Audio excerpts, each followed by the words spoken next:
আজকে আমি আপনাদেরকে দেখাবো কি করে প্রোটিউস সফটওয়্যারে লাইব্রেরি অ্যাড করতে হয়। তো আমরা প্রোটিউস সফটওয়্যারে প্রবেশ করলাম। এখান থেকে স্কিমেটিকে চলে যাব। এখন আমরা কম্পোনেন্টে সিলেক্ট করে ফার্স্ট লিস্টে যখন দিব তখন নো লাইব্রেরিজ ফাউন্ড। তো এই সমস্যা সমাধানের জন্য আমাদেরকে একটা কাজ করা লাগতে পারে। আমরা মাই কম্পিউটারে যে সি ড্রাইভে program file 86 lab center electronics থেকে properties তে security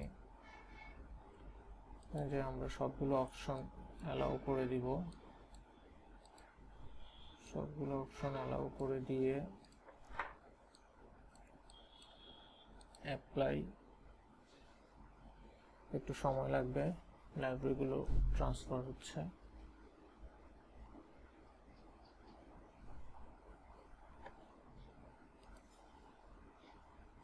তো ওকে দিয়ে বের হয়ে গেলাম। আমরা নো লাইব্রেরিজ ফাউন্ড কেটে দিই।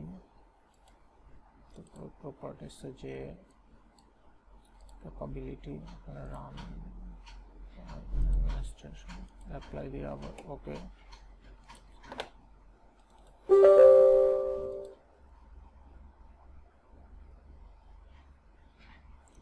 আবার স্কিমেটিকে চলে যাই।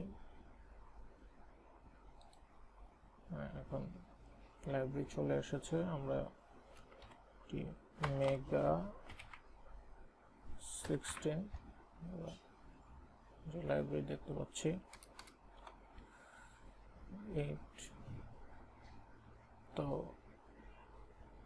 প্রোটিয়াস 8-এ ভিউয়ার্স এরকম সমস্যা হতে পারে। এই জন্য আপনারা এইভাবে করে লাইব্রেরি অ্যাড করে নেবেন। আর ভিডিওটি দেখার জন্য ধন্যবাদ। এবং টেক এন্টওয়াইনের সাথে থেকে আপনারা নতুন নতুন ভিডিও ওয়াচ করবেন। আসসালামু আলাইকুম, এখানেই শেষ করছি।